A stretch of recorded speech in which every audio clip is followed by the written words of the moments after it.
সকালবেলা 6টা বাজে ঘুমের থেকে উঠে গোসল করে তারপর আমরা কাজে যাই। এমনও দিন আছে আমরা সকালবেলা নাস্তাও করি না। রাতের 8টার পরে আসি কাজ থেকে, আইসা যে খানা খামো ওই শক্তিটাও থাকে না, সেখানে আমাদেরকে রান্না করে তারপর খাইতে হয়। আমাদের কোনো ছুটি নাই। একদিন আমরা ছুটি পাই, ওই দিন আমরা ঘর গুছাইতে, কাপড় ধুইতে, এটা সেটা করতে করতে চলে যায়। কাপড় ধোয়ার জন্য যে মানুষ রাখবো, মানুষ রাখলে তো টাকা যাবে, বেতন দিতে হবে ওদের। ওই টাকাটা বাসায় আপনাদেরকে পাঠাই, তারপর ওইটা দিয়ে আপনারা ফুটানি বানান। এই যে ইস্ত্রি করা, এই যে ভাজ আলা কাপড় বেড়া ঘুরেন। আর এই যে কাপড়, আমরা কাপড় পরতে পারি না ওইখানে। এই যে এখানে দেখেন না ভালো ভালো কাপড় পরে ঘুরতেছি, এটা খালি আব্বা আম্মা আত্মীয় স্বজন দেখে ভাবে যে পোলা অনেক সুখে আছে। ওখানে তো জামা কাপড় পরার টাইমই পাই না আমরা। কখন জামা কাপড় পরবো? সারাদিন তো ইউনিফর্ম পরেই থাকা লাগে। রাতের বেলা বেলা খাওয়ার পরে এই যে 5টা মিনিট মা বোন বাপের সাথে কথা বলি, ওইটাই আমাদের জীবনে সারাদিনের সুখ।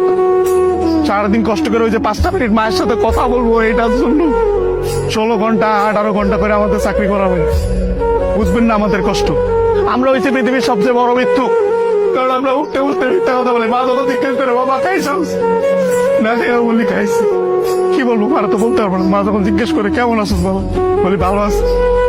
অসুখ হইলে ডাক্তার দেখাই না, ডাক্তাররা অনেক টাকা দেওয়া লাগবে। মা জিজ্ঞেস করে বাবা ডাক্তার দেখাইছিস, ওষুধ খাইছিস, বলি যে খাইছি। কিছু বলার নাই তো, মিথ্যা বলো ছাড়া কোনো উপায় নেই। আমাদের মতন মৃত্যুকার কেউ নেই। আমাদের কোনো ঈদ নাই ভাই, ঈদ করেন আপনারা।